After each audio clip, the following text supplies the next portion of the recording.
Pada pembahasan kali ini, kita akan melanjutkan kembali mengenai analisa algoritma, di mana kita melihat melalui studi kasus, yaitu permasalahan maksimum contiguous subsequent sum. Permasalahan ini dapat dikerjakan dengan menggunakan beberapa macam solusi, di mana berbagai macam solusi tersebut memiliki running time yang berbeda-beda. Masalah maksimum contiguous subsequent sum merupakan suatu permasalahan di mana diberikan sederetan angka integer, bisa berupa bilangan positif dan juga bilangan negatif, A1 sampai AN. Kita diminta mencari nilai maksimum dari suatu deret yang terdapat pada angka integer yang diberikan. Di sini apabila nilai dari semua integer adalah negatif, maka jumlahan terbesarnya bernilai 0.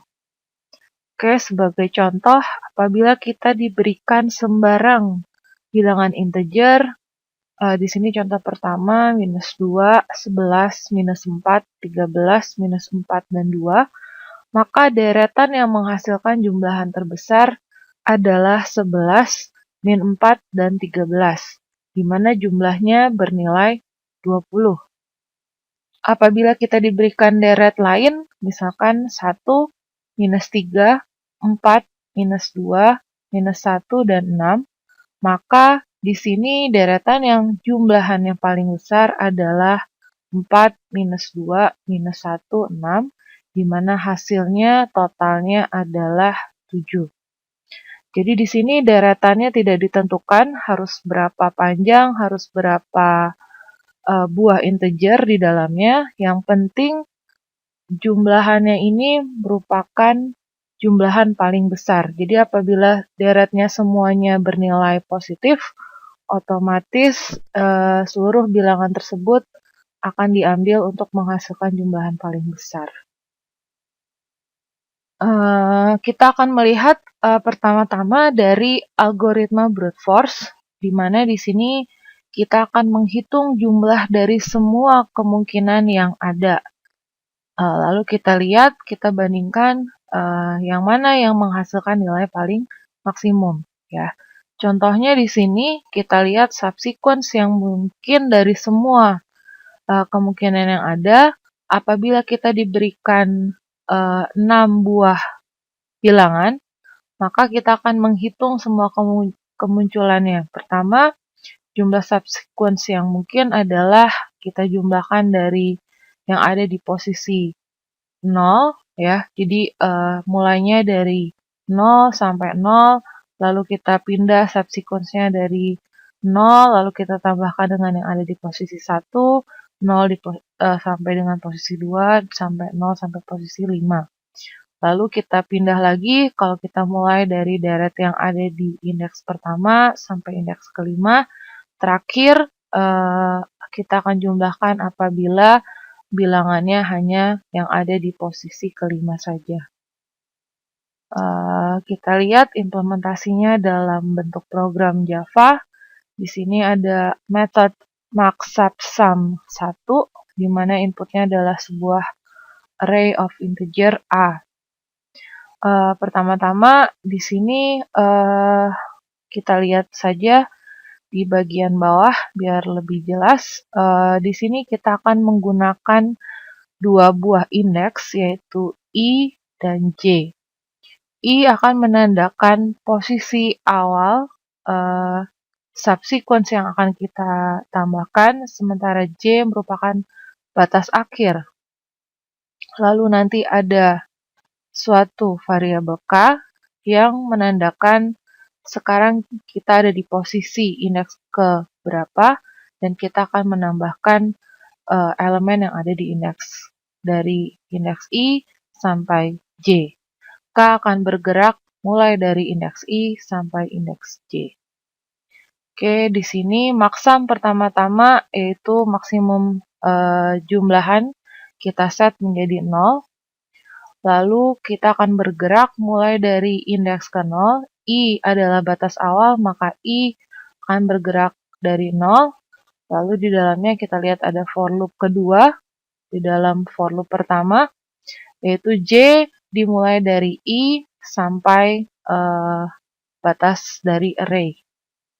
Oke, di sini setiap kali kita iterasi I dan J, kita akan menghitung suatu variabel yang dinamakan dengan dsum. Pertama diset 0, lalu selama K berpindah mulai dari indeks I sampai indeks J, kita akan menambahkan elemen yang ditunjuk oleh indeks K ke dalam variabel dsum. Apabila nanti dsum ini bernilai lebih besar dari maksum awal, maka kita akan update variabel maksum, kita berikan nilai dsum ke dalam variabel maksum. Ya. Sebagai contoh kita lihat di sini, pertama-tama I akan mulai dari indeks 0, J akan mengikuti I, maka dia juga akan ada di indeks 0 pertama kali. K juga sama, dia mulai dari I sampai J, maka pertama-tama iterasi yang pertama kali kita mulai dari indeks I ada di 0, J ada di 0, K akan bergerak dari indeks 0 sampai indeks 0. Jadi pertama-tama dsum hanya akan kita isi dengan elemen di indeks ke 0 yaitu minus 2. Karena minus 2 tidak lebih besar dari 0, maka maksumnya akan tetap bernilai 0 pada iterasi K yang pertama kali kita lakukan. Selanjutnya, setelah selesai, maka J akan kita increment dari indeks 0, dia akan bergerak ke indeks 1, K akan menambahkan elemen dari I sampai J, maka dia akan menambahkan min 2 sampai 11. Oke, maka maksum sementara nanti akan berisi nilai minus 2 tambah 11 yaitu 9. Lalu kalau sudah selesai, J akan bergerak lagi ke indeks kedua, maka sekarang K akan menambahkan minus 2 ditambah 11 ditambah minus 4. Lalu kalau hasilnya lebih besar akan diupdate, tapi ini harusnya jumlahnya menjadi 5 sehingga maksum sementara masih 9. Lalu J akan bergerak lagi, K akan menambahkan dari I sampai J. Kalau sudah, J akan bergerak lagi, demikian seterusnya sampai akhirnya J akan ada di paling akhir. Ketika J akan ada di paling akhir, setelah K menambahkan dari minus 2 sampai indeks terakhir yaitu 2, maka sekarang for loop ini akan selesai, dilanjutkan oleh for loop berikutnya, di mana I akan kita increment dari 0 menjadi 1. J akan kembali mulai dari I, K akan hanya menambahkan 11 pada iterasi kali ini. Oke, dari contoh sebelumnya, maka bisa kita lihat di sini ada 3 iterasi, ada 3 for loop, di mana for ketiga ada di dalam for kedua ada di for pertama. For pertama akan melakukan iterasi sebanyak jumlah data yang ada di array, karena dia bergerak dari 0 hingga a.length. For kedua juga sama, dia akan bergerak dari I sampai a.length. For ketiga dia akan bergerak dari I sampai J. Maka kalau kita analisa, maka akan ada iterasi KK sebanyak N, dalam iterasi JJ sebanyak N, dalam iterasi II sebanyak N, sehingga di sini running time-nya adalah ON pangkat 3, atau kita sebut bahwa algoritma tersebut merupakan algoritma kubik. Di sini sebenarnya ada slide overestimate, di mana ada iterasi yang sebenarnya kurang dari N, yaitu iterasi kalau kita perhatikan di slide sebelumnya, iterasi K ini akan selalu lebih kecil sama dengan JJ, Tapi karena ini tidak terlalu besar perbedaannya, maka kita bisa anggap dia juga sebagai N. Oke, ketika kita sudah menentukan bahwa suatu algoritma memiliki running time ON pangkat 3, maka selanjutnya yang kita perlu hitung adalah running time yang sesungguhnya. Di sini apabila diketahui misalkan kita memiliki data yaitu N sebanyak 100, di mana untuk N sebanyak 100 waktu sebenarnya di suatu komputer adalah 0,47 detik, maka kalau kita mengetahui running time dalam notasi Big O-nya yaitu ON pangkat 3, kita bisa mengetahui running time apabila terdapat input yang jumlahnya berbeda. Yaitu di sini kita bisa menggunakan informasi Tn sama dengan Cn pangkat 3. Selanjutnya, kalau misalkan kita punya input lain, di mana input tersebut 10 kali lipat dari N, maka rumusannya menjadi C 10N pangkat 3, 1000 Cn pangkat 3, atau 1000 kali Tn. Sehingga bisa kita simpulkan apabila kita memiliki algoritma dengan kompleksitas atau running time ON pangkat 3, apabila ukuran inputnya meningkat dengan kecepatan 10 kali, di sini dari N menjadi 10N, maka kita meningkatkan running time dengan kelipatan 10 pangkat 3 atau 1000 kali. Sehingga apabila N kita adalah 1000, di mana 1000-nya adalah 10 kali input yang diketahui 100, maka perkiraan waktunya adalah 470 detik. Sementara itu, kalau kita lihat di komputer sebenarnya waktunya 449 detik, jadi tidak begitu berbeda jauh. Dan apabila untuk N sama dengan 10.000, maka 10.000 ini merupakan 100 kali input semula, yaitu 100. Jadi kita bisa hitung perkiraan waktunya, yaitu 100 dikali 100 dipangkatkan 3, yaitu 1 juta dikalikan 0,47, atau kita bisa kalikan juga dengan waktu sebenarnya 4,49, maka hasilnya adalah 449.000 detik.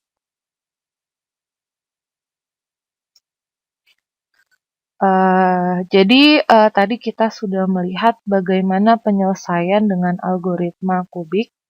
Sekarang kita lihat apakah permasalahan maksimum subsequent sum ini bisa diselesaikan dengan cara yang lebih efisien, di mana kompleksitasnya atau running time-nya lebih cepat. Dari sebelumnya, kita bisa melihat kita menyimpulkan bahwa algoritma tersebut memiliki running time ON pangkat 3 dari iterasi yang ada di dalam algoritma tersebut. Maka sekarang pertanyaannya, apakah kita bisa memperbaikinya dengan membuang sebuah iterasi? Jawabannya adalah tidak selalu bisa, tapi kita dapat memeriksa apakah kita bisa membuang sebuah iterasi atau tidak. Dalam contoh sebelumnya, kita bisa membuang satu iterasi karena sebenarnya iterasi yang paling luar, yaitu iterasi yang paling dalam, yaitu yang ditunjukkan oleh indeks KK, tidak diperlukan karena informasinya terbuang. Jadi nilai dsum untuk nilai JJ selanjutnya itu sebenarnya dapat kita peroleh dengan mudah dari dsum yang sebelumnya. Jadi kalau kita lihat, tadi kita akan dari algoritma yang pertama, kita menjumlahkan dari indeks I sampai indeks J, di mana yang bergerak adalah K. Sekarang permasalahannya yang diperlukan ketika kita ingin menghitung dari indeks I sampai indeks J, sebenarnya dari perhitungan sebelumnya kita telah menghitung jumlah dari elemen dari I sampai J-1. Sehingga sebenarnya kita tidak perlu lagi menghitung hasil ini, karena sudah dihitung sebelumnya, kita hanya perlu menambahkan kembali dengan elemen terakhir yaitu AJJ. Oke, dengan kata lain, penjumlahan dari II sampai JJ adalah penjumlahan dari II sampai JJ-1 ditambahkan elemen JJ yang terakhir karena JJ-nya telah berpindah indeks. Oke, kalau kita lihat di sini ada algoritma yang lebih baik, maka namanya adalah maksabsam 2, sama inputannya adalah sebuah array of integer. Maksam pertama diset menjadi 0. Di sini kalau kita perhatikan, tadinya di sum ini ada di dalam JJ, ya. Jadi setiap kali kita berpindah atau setiap kali JJ di increment, maka di sum akan diset kembali menjadi 0. Tapi sekarang, karena kita mau menjaga nilai JJ sebelumnya, maka di sum diletakkan di luar iterasi JJ. Dan setiap kali kita berpindah, setiap kali JJ di increment, yang kita perlu lakukan hanya menambahkan JJ terakhir ke dalam di sum. Sisanya masih sama. Apabila di sum ini nilainya lebih besar daripada maksam, maka maksam diupdate. Oke, kalau kita lihat pada algoritma kedua, maka di sini hanya terdapat 2 buah iterasi, yaitu yang pertama iterasi untuk II dan yang kedua untuk JJ. Iterasi II bergerak dari indeks 0 sampai ukuran array, JJ juga dari II, berarti kita bisa anggap kurang lebih sama, kita bergerak dari indeks 0 sampai panjang dari array. Sehingga di sini cukup 2 iterasi untuk menyelesaikan permasalahan tersebut, sehingga dengan logika yang sama, running time yang baru adalah ON pangkat 2. Jadi di sini kita melakukan efisiensi dari algoritma kubik menjadi algoritma kuadratik. Selanjutnya kita akan melihat apakah permasalahan maksimum subsequent sum ini dapat diselesaikan dengan menggunakan algoritma linear atau kalau masih ingat sebelumnya pernah disebutkan bahwa algoritma linear ini karena berasal dari fungsi linear, maka disebut juga dengan algoritma yang memiliki running time yaitu big ON. Di sini running time yang linear akan selalu sebanding dengan ukuran input.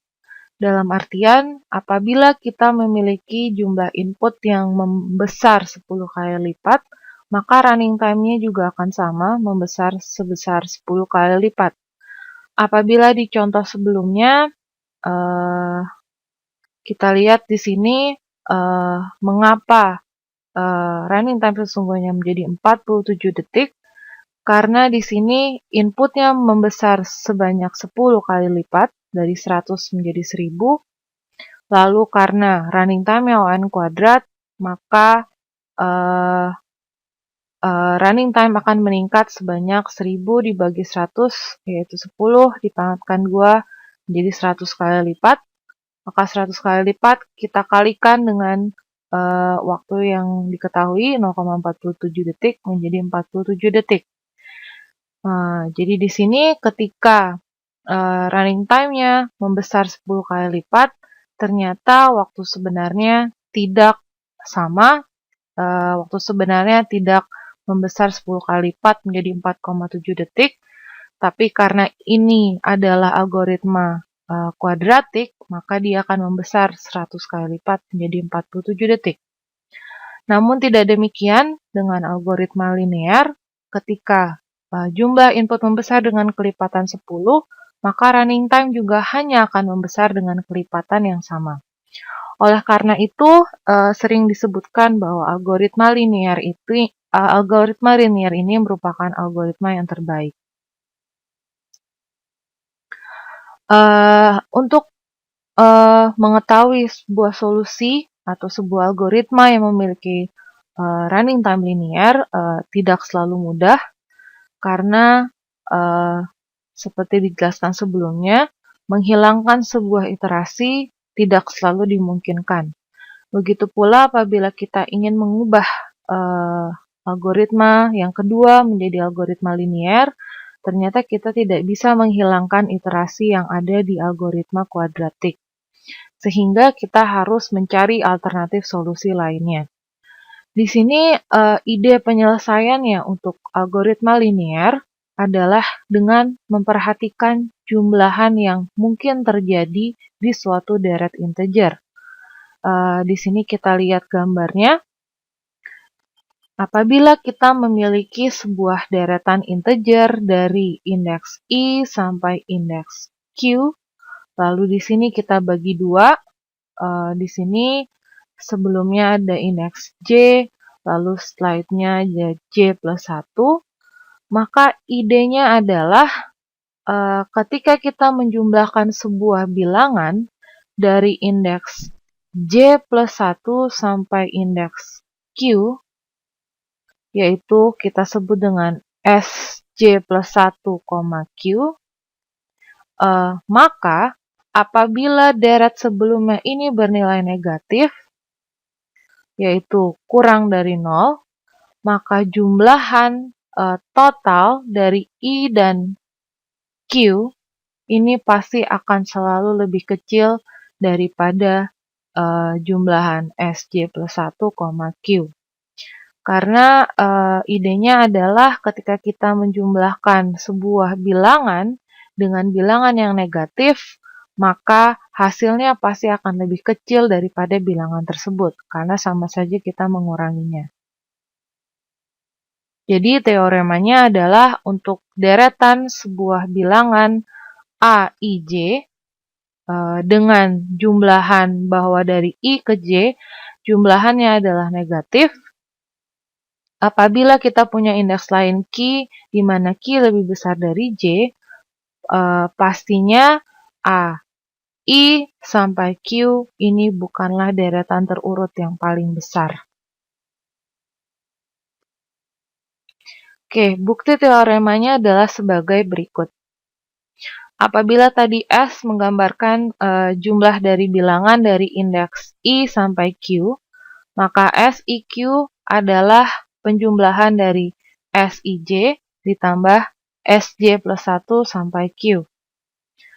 Sehingga di sini apabila SIJ ini nilainya negatif, dalam artian di sini lebih kecil dari 0, maka pastinya SIQ bernilai lebih kecil daripada SJ plus 1, Q. Berapapun nilai dari SJ plus 1, Q ini. Baik dia positif atau negatif, pasti hasil SIQ akan lebih kecil daripada SJ plus 1, Q. Oke, jadi di sini kita lihat alternatif program ketiga yang kita berikan nama maksimum subsequent sum 3 di dalam sebuah metode yang masih menerima array of integer. Kita lihat di sini kita punya variabel maxsum dan disum, dua-duanya diset menjadi 0. Maxsum akan di return, berarti dia akan menyimpan jumlah paling besar, sementara disum sama seperti program-program sebelumnya akan digunakan untuk menyimpan nilai maksimum sementara. Di sini dengan berdasarkan ide sebelumnya, maka kita hanya akan melakukan satu kali iterasi. Di sini kita lihat kita menggunakan indeks JC yang akan beriterasi dari indeks 0 sampai indeks paling ujung yaitu a.length. Di sini disum akan menambahkan elemen-elemen yang ada di array mulai dari indeks 0 sampai indeks paling akhir. Tapi di sini kita lihat karena ide dasarnya adalah apabila ada penjumlahan yang bernilai negatif, maka jumlahan tersebut tidak akan digunakan karena justru akan mengurangi jumlahan keseluruhan. Maka di sini dilakukan pengecekan. Apabila nilai dsum ini kurang dari 0, maka otomatis kita reset dsum menjadi 0. Dengan kata lain, ketika kita sudah menjumlahkan sampai indeks tertentu, apabila jumlahannya ternyata bernilai negatif, maka deret sebelumnya itu tidak akan digunakan. Sementara kalau dsumnya ternyata lebih besar dari maksum, maka seperti biasa, maksum akan kita update menjadi nilai dsum. Oke, di sini ada program versi kedua, sebenarnya sama saja dengan versi pertama, hanya saja di sini kita menggunakan library math.max dari Java. Jadi di sini kita iterasi, di sini masih sama, ada dsum dan maksum. Iterasi ii dari 0 sampai a.length, dsum akan melihat maksimum antara 0 atau AII plus dsum. Jadi dsum sebelumnya kalau ditambahkan, kalau nilainya ternyata tidak negatif, maka dia akan dipilih. Tapi kalau dia negatif, maka dsum akan di-reset menjadi 0. Lalu maksum hanya akan membandingkan apakah yang lebih besar adalah dsum yang terbaru sudah ditambahkan dengan AII atau maksum sebelumnya. Jadi di sini kita telah melihat berbagai macam cara penyelesaian yang berbeda-beda untuk satu permasalahan maksimum subsequent sum, yaitu dengan algoritma kubik, algoritma kuadratik, maupun algoritma linier. Jadi di sini ketika kita menyelesaikan sebuah permasalahan, sebenarnya kita harus selalu mencari ide-ide atau solusi alternatif sehingga algoritma yang kita pilih merupakan algoritma yang paling efisien.